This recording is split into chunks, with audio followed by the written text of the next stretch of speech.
Сайн байцгаана уу? Энэ өдрийн мэндийг хүргэе. Өнөөдрийн хичээлээр математикийн хичээлийн энгийн бутархайг жиших өмнөх хичээлээ баттган цааш нь үзэх байгаа. Хичээлийн маань зорилго нь энгийн бутархайн жиших үйлдэлийг хийж гүйцэтгэх. За үүний тулд тэнцүү бутархайг олох, хувиар үр бутархайг жиших. За энэ хоёр алхмыг хийж гүйцэтгэх ёстой байгаа. За алхам 1. Тэнцүү бутархайг хэрхэн яаж олох вэ? Тэгшүнцэгт хэлбэртэй дүрс өгөгдсөн байна. Үүнийг нэг бүтэн, нэг бүхэл дүрс гэж авч үзье. За тухайн дүрсийг хоёр тэнцүү хуваагаад нэг хэсгийг нь бутсан байна. Бид нар тэмдэглэхдээ үүнийг 2-ны 1 гэж тэмдэглэнэ. Тэгшүнцэгт дүрсийн 2-ны 1 хэсгийг нь шарангуур, 2-ны 1 хэсгийг нь будаагүй байна.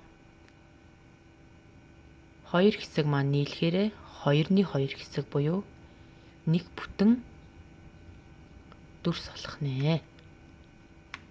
За тэгвэл эндээс юу гэж дүгнжлэх вэ гэхээр 1 гэдэг маань 2-ны 2 хэсэгтэй тэнцүү ах нэ.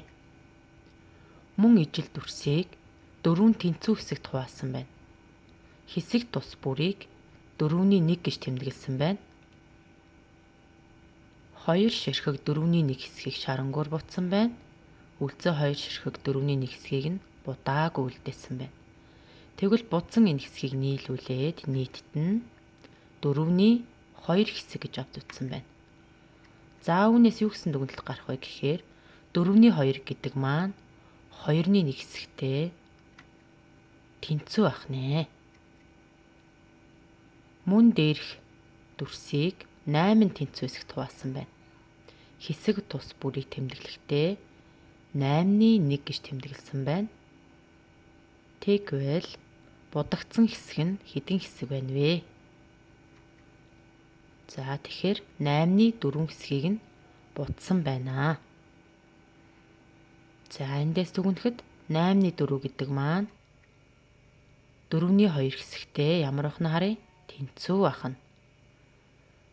Ингээд энэ бүхнээс авч үзэхэд 2-ны 1 хэсэг, 4-ний 2 хэсэг, 8-ны 4 хэсэг гэдэг маань хоорондоо бүгдээрээ тэнцүү бутархайнууд байх нэ. За алхам 2. Дасгал даалгавар ажлыг бүгдээрээ. За та бүхэн маань бичлэгээ зогсоож байгаад дараах 8 дүрсийг дэвтэр дээрээ яг байгаагаар нь цэвэр нямбай зурж аваад за бутархайн зураас байна. Бутархайн зураас дээр яах нь вэ? Тухайн дүрсийг хуваалт болон будсан хэсгийг нь тэмдэглэнэ. За дөрвөлжин нүднүүдэд яах нь вэ? Хооронд нь бүгдээрээ жиших нэ. Энэ дасгал даалгаврыг бүгдээрээ хийж гүйцэтгээрэй.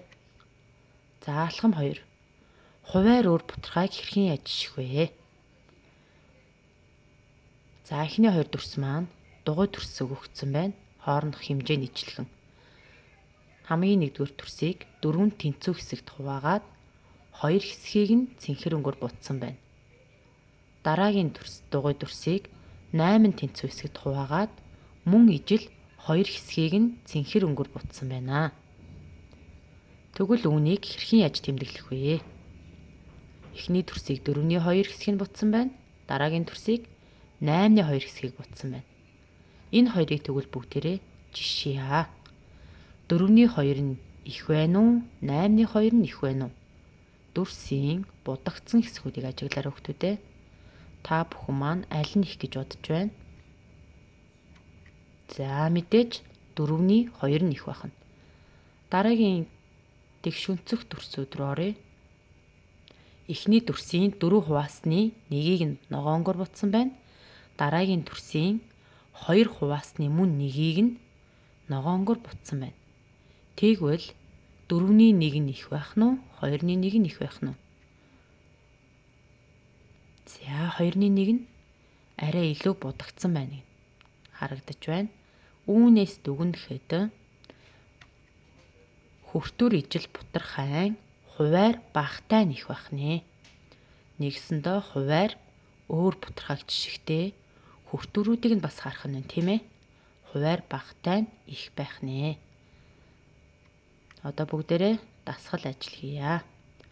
Мөн өмнөх адилаар бичлэгээ зогсоож байгаад за 12 бодлого нөхдүүдээ хоошоо 2 нүд, доошоо 2 дэвтрийн нүд үлдээгээд за энгийн бутархаануудаа маш цэвэрхэн хуулж аваад дөрвөлжинүүдэнд их баг тэнцүүгийн аль тохирохыг нь тавиад бутархай бүрийг хооронд нь жиших нэ.